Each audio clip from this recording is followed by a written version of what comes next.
사도행전 17장. 그들이 암비볼리와 아볼로니아로 다녀가 데살로니가에 이르니 거기 유대인의 회당이 있는지라. 바울이 자기의 관례대로 그들에게로 들어가서 새 안식일에 성경을 가지고 강론하며 뜻을 풀어 그리스도가 해를 받고 죽은 자 가운데서 다시 살아나야 할 것을 증언하고 이르되, 내가 너희에게 전하는 이 예수가 곧 그리스도라 하니 그 중에 어떤 사람 곧 경건한 헬라인의 큰 무리와 적지 않은 귀부인도 권함을 받고 바울과 실라를 따르나, 그러나 유대인들은 시기하여 저자의 어떤 불량한 사람들을 데리고 때르지어 성을 소동하게 하여 야손의 집에 침입하여 그들을 백성에게 끌어내고자 찾았으나 발견하지 못하매 야손과 및 형제들을 끌고 읍장들 앞에 가서 소리질러 이르되, 천하를 어지럽게 하던 이 사람들이 여기도 이르매 야손이 그들을 맞아들였도다. 이 사람들이 다 가이사의 명을 거역하여 말하되 다른 임금 곧 예수라 하는 이가 있다 하더이다 하니, 무리와 읍장들이 이 말을 듣고 소동하여 야손과 그 나머지 사람들에게 보석금을 받고 놓아주니라. 밤에 형제들이 곧 바울과 실라를 베레아로 보내니 그들이 이르러 유대인의 회당에 들어가니라. 베레아에 있는 사람들은 데살로니가에 있는 사람들보다 더 너그러워서 간절한 마음으로 말씀을 받고 이것이 그러한가 하여 날마다 성경을 상고하므로 그 중에 믿는 사람이 많고 또 헬라의 귀부인과 남자가 적지 아니하나, 데살로니가에 있는 유대인들은 바울이 하나님의 말씀을 베레아에서도 전하는 줄을 알고 거기도 가서 무리를 움직여 소동하게 하거늘 형제들이 곧 바울을 내보내어 바다까지 가게 하되 실라와 디모데는 아직 거기 머물더라. 좋은 날입니다. 성령님께서 오늘도 여러분의 심령 가운데 깊은 평안과 큰 확신 주시기를 주님의 이름으로 축복하여 드립니다. 오늘은 사도행전 17장 1절부터 14절까지의 말씀을 통해서 복음은 어떤 지역에 잘 전해지는지 아십니까? 라는 제목으로 말씀을 전해드리려고 합니다. 오늘 본문은 사도 바울의 제2차 전도 여행 가운데서도 데살로니아와 베레아에서 전도한 내용을 우리에게 기록하고 있습니다. 두 도시는 복음 영접에서 극명한 차이를 보여주고 있습니다. 이것을 통해서 복음이 어떤 지역에 쉽게 전파되는지 잘 전해지는지 하는 것을 한번 알아보기를 원합니다. 먼저 1절부터 9절까지에서는 데살로니가에서의 전도에 대한 이야기를 들려주고 있습니다. 앞에서도 언급된 처럼 16장에서 사도 바울은 마게도니아 사람의 환상을 보고 아시아 지역에서 유럽 지역으로 넘어오게 됩니다. 그 첫 성이 빌립보 성이었고, 이 빌립보 도시 안에 루디아라는 한 여자가 자기 집을 발칸반도 지역의 선교를 위한 선교 센터로서 제공한 사실을 어느 정도 우리가 감지해낼 수 있었습니다.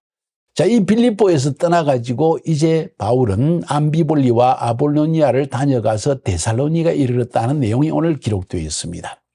데살로니가는 어떤 도시였고 거기에서 바울은 어떻게 복음을 증거했으며 그곳 사람들은 복음을 어떻게 잘 영접했는지 영접하지 아니하였는지 하는 내용을 기록하고 있는 것이죠. 저희가 암비볼리와 아볼로니아로 다녀가 데살로니가에 이르니 거기 유대인의 회당이 있는지라 바울이 자기의 규례대로 저희에게 들어가서 새 안식일에 성경을 가지고 강론하며 이렇게 이야기했습니다. 바울의 전도에서 중요한 전략 세 가지가 있는데 그것은 가정교회 혹은 소그룹 모임 전략이고, 두 번째는 회당 전략, 접촉점을 찾아서 복음을 전해야 한다는 것이고, 세 번째로는 능력 전도의 사역이라고 했습니다. 능력 전도의 전략이죠. 표적과 기사가 나타나게 되는 것이었습니다. 이것이 사도 바울의 선교에 있어 매우 특징적으로 나타나는 세 가지의 전략 혹은 방향성이라고 볼 수가 있습니다. 가정교회 개척, 그리고 회당전도, 그리고 능력전도, 이 세 가지가 복음전도 사역에서 특징적인 모습이었다는 것입니다. 오늘 본문에서도 보니까 데살로니가에 이르러서 거기 유다인의 회당이 있는지라 의도적으로 유대인의 회당을 찾은 걸 알 수가 있고, 자기의 규례대로라는 표현을 쓴 것을 보니까 바울이 항상 새로운 지역에 가서 복음을 전가할 때마다 자기의 규례는 회당 전략이었다는 거죠. 회당을 찾는다는 거죠. 거기는 하나님을 경외하는 자가 있고 하나님을 찾는 자들이 있고 하나님을 믿는 자들이 있고 자기 민족이 있었습니다. 접촉점이 있다는 이야기죠. 하나님과의 접촉점, 같은 민족이라는 접촉점, 이런 것들 때문에 복음을 전달하기 쉬운 경향이 있었다는 걸 알 수가 있습니다. 그래서 사도 바울은 이렇게 회당을 찾았다. 이것을 좀 더 구체적으로 이야기하면 회당에서는 복음을 받아들일 만한 사람들이 여지가 퍼센트가 많다는 이야기지요. 수확이, 복음 전도로 인한 영혼의 수확이 더 쉬워질 수 있다는 걸 의미합니다. 그래서 저는 이것을 회당 전도의 전략 중에서도 수확의 원칙, 이렇게 표현하고 싶어요. 무슨 이야기입니까? 길가에서 전도하는 것보다도 회당에 들어가서 전도하는 것이 훨씬 복음 전도로 인해서 열매를 거둘 수 있는, 수확될 수 있는 퍼센티지가 많다는 이야기죠. 수확의 원칙입니다. 사실 예수님께서도 이 땅에 오셔서 자신의 공생의 사역을 시작할 때 그분이 뭐라고 말씀했습니까? 그리고 제자들에게 뭘 가르쳤습니까?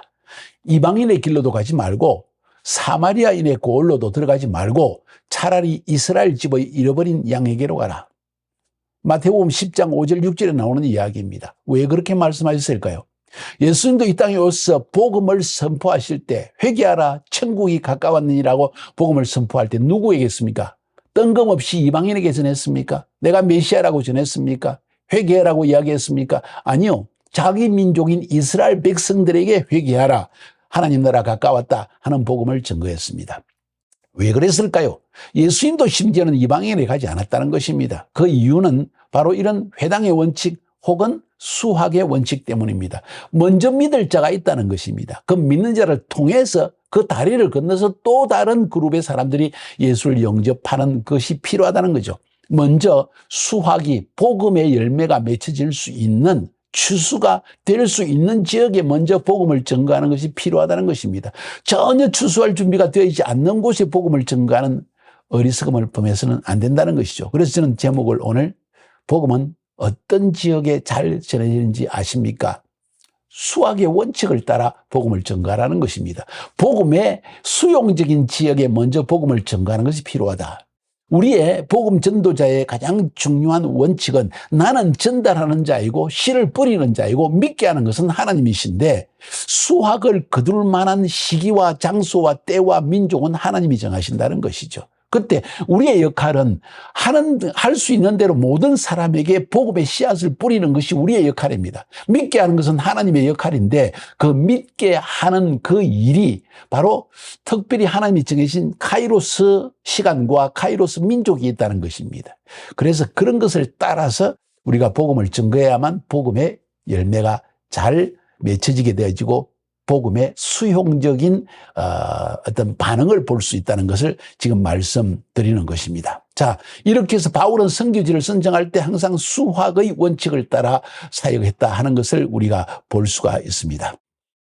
자, 그러면 이 데살로니가에서의 사역의 특징적인 점은 조금 전에 읽은 것처럼 새 안식일에 성령을 가지고 강론했다고 했습니다. 새 안식일이면 3주를 있었다는 것입니다. 최소한 3주 이상 있었다는 것이죠. 새 안식일에 성경을 강론했다. 우리가 하나님 말씀을 전가할 때 단순히 우리가 경험한 만난 하나님의 체험만을 간증하는 수준은 처음 전도할 때는 가능하지만은 그 사람들로 하여금 예수를 믿고 결신하게 하고 예수를 그리스도로 메시아로 영접하는 데까지 나아가기 위해서 중요한 것은 말씀을 통해서 그들에게 이런 복음을 영접하게 해야 한다는 것을 알 수가 있습니다. 그래서 보니까 뜻을 풀어 그리스도가 해를 받고 죽은 자 가운데서 다시 살아나야 할 것을 증명하고 이르되 내가 너희에게 전하는 이 예수가 곧 그리스도라. 예수는 곧 그리스도라는 것을 성경을 통해서 강력하게 증거했다는 것입니다. 얼마 동안요? 3주 동안 새 안식일에 회당에서 설교했다고 했습니다. 적어도 한 달 정도의 사역을 했다는 이야기지요. 데살로니가 전서 2장 9절에 보면 거기에서 3주 동안 사역하면서도 놀고 먹고 복음만 전거한 것이 아니라 일까지 하면서 사역했다는 걸 우리가 알 수 있습니다. 형제들아, 우리의 수고와 애쓴 것을 너희가 기억하리니 너희 아무에게도 누를 끼치지 아니하려고 밤과 낮으로 일하면서 너희에게 하나님의 복음을 전파하노라. 다시 말해서 천막 짓는 일, 장막 짓는 일을 바울이 하면서 복음을 전했다는 것을 보여주십니다. 쉽게 이야기하면 자비랑 선교했다는 것이죠. 그러면서 빌립보서 4장 15절 16절에는 이렇게 바울이 적고 있습니다. 빌립보 사람들아, 너희도 알거니와 복음의 시초에 내가 마게도냐를 떠날 때 주고받는 내 일에 참여한 교회가 너희 외에 아무도 없었느니라. 빌립보에 있는 이 아마 루디아 집안에 형성되어진 교회, 선교센터, 여기에서 바울의 사역비를 조금씩 생활비를 충당한 것 같습니다. 다른 교회는 아직 그까지까지 잘하지 못했다는 거죠. 데살로니가에 있을 때 너희가 한 번, 두 번 나에 쓸 것을 보내었도다. 쉽게 이야기해서 선교비를 빌립보 교회, 이제 예수 믿은 지 얼마 안 된 교회 아닙니까? 지금 막 바울이 빌립보에서 복음을 전하고 루디아 집 사람들이 복음을 영접했습니다. 그리고 빌립보 집 간수 거의 집안이 전체 예수를 믿는 은혜가 있었습니다. 어찌 보면 두 집이 특징적이 볼 수 있습니다. 근데 거기를 떠나서 지금 데살로니가 와서 이제 거의 한 달간 사역을 하고 있는데 벌써 빌립보 교회는 사도 바울에게 복음을 받고 나서 사도 바울의 선교회를 감당했다. 한두 번 나에 쓸 것을 보내었다. 한두 번 정도 누구 인편으로 한 번은 크게 한 번은 작게 보냈다는 이야기를 하게 되어집니다. 여기서 볼 수 있는 것은 바울이 데살로니가 교회에서는 새 안식일이라는 표현을 쓰는 걸 봐서 제법 오랫동안 있었다는 것을 강조하기 위해서 그랬던 것 같습니다. 왜 새 안식일 동안 있어야 했을까요? 성경을 통해서 예수가 그리스도라는 것을 증명해내기 위해서 유대인에 있는 회당에 있는 유대인들과 그리고 경건한 이방인들에게 예수가 그리스도라는 것, 예수가 메시아라는 걸 증명하는데 그만큼 시간이 들었다는 것을 의미하는 것입니다. 새 안식일만 전했을까요? 아마 평일날도 낮에는 일하고 밤에는 그 사람들을 회당에서 관심 있는 사람을 불러 모아가지고 복음을 전했다는 사실을 우리가 분명히 알 수가 있습니다.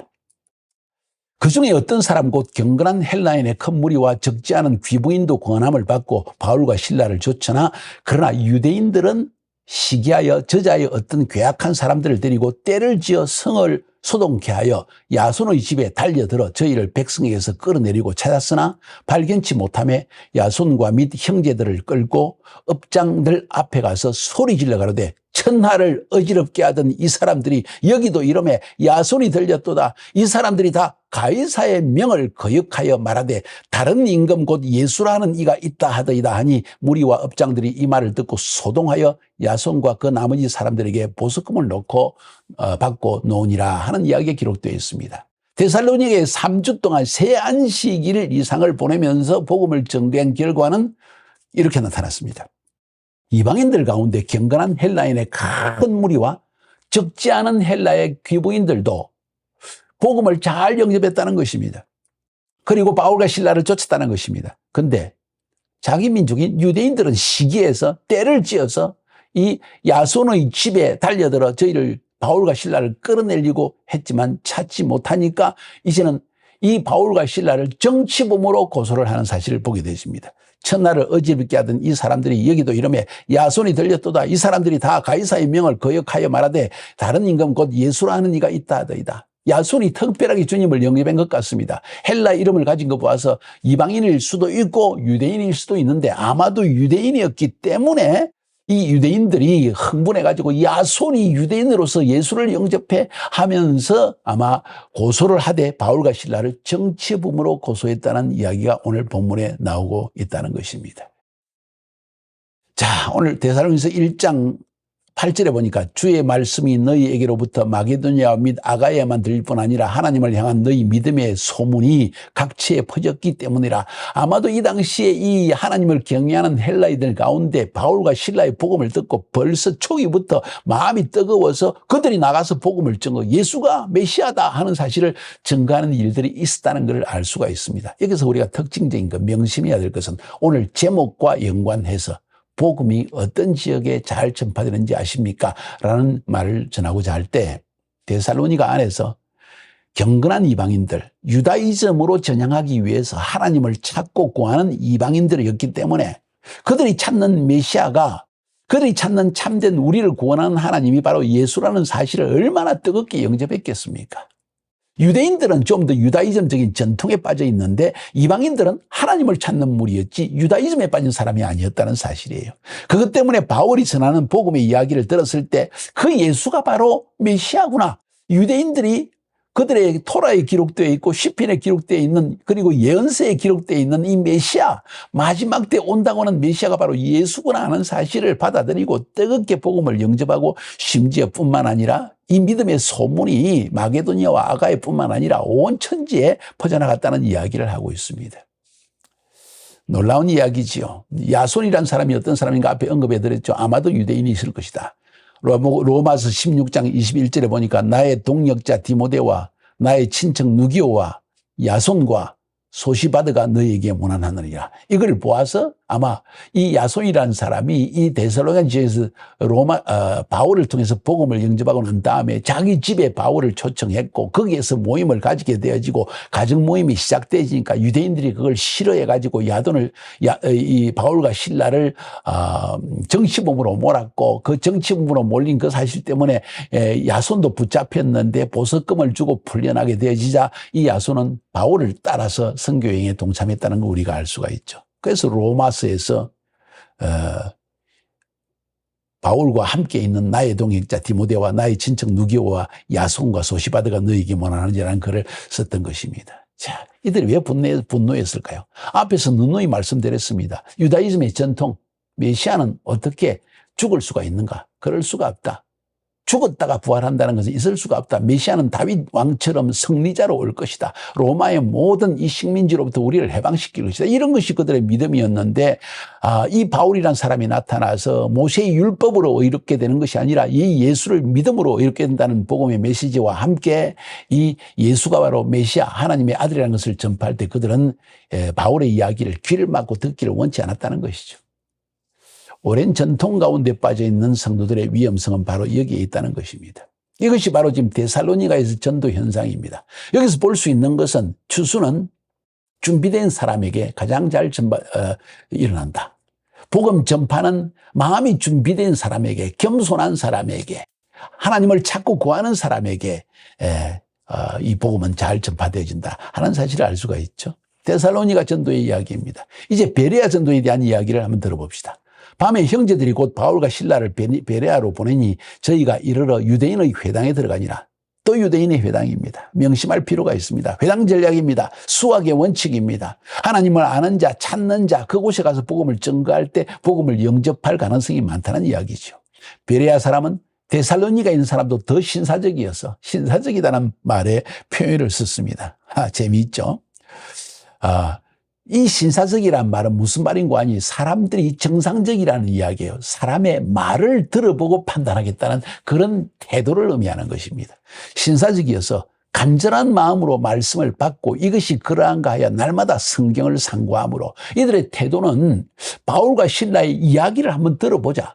그들이 성경에서 증명하고 있는 토라의 메시아에 대한 예언들과 다윗을 통해서 예언하고 있는 시편의 이야기들과 예언서에 기록된 메시아에 대한 예언들을 한번 바울의 해석을 잘 들어보면서 성경에 있는 그 말이 그 말인가 하고 깊이 상고했다는 이야기죠. 내가 예수 믿기 전에 저의 친구가 어느 목사님의 설교 테이프를 16개를 주었어요. 새 영적 존재라는 테이프였습니다. 사람은 영적 존재라는 것입니다. 저는 그 목사님의 테이프 16개를 하나부터 16개까지 꼼꼼하게 들었습니다. 들으면서 그분이 인용하는 성경 구절들을 다 찾아보고 앞뒤 문맥을 살펴보고 과연 이분이 이 성경의 문맥을 옳은 의미에서 문맥상으로 맞게 인용을 했는가 그것까지 점검을 하면서 믿지 않는 사람이 성경을 앞뒤로 읽으면서 그것을 연구하는 가운데 6번째, 7번째 테이프를 듣는 가운데 사람은 영적 존재요 하나님은 영이심으로 성령으로 거듭나야 되는데 죄로 인해서 우리의 영이 죽었고 그래서 하나님을 볼 수 없는데 죄를 회개하면 하나님이 성령을 보내주셔서 우리를 완전히 거듭나게 하신다는 이 메시지를 듣는 순간 테이프를 끄고 하나님 앞에 기도했던 것입니다. 그리고 오순절 다락방에 임한 그 성령이 저에게 임한 것입니다. 쉽게 얘기해서 저는 마음이 열려서 그 목사님이 말하는 메시지가 그 목사님이 하나님은 아니지만은 그분이 누군지는 잘 모르지만은 그분의 메시지가 성경의 말씀과 일치하는가를 살펴보고 그리고 그것이 옳다는 것을 들었을 때 저는 그 말씀을 붙들고 기도했고 기도하는 가운데 성령이 임한 것입니다. 베레아 사람이 그랬다는 것입니다.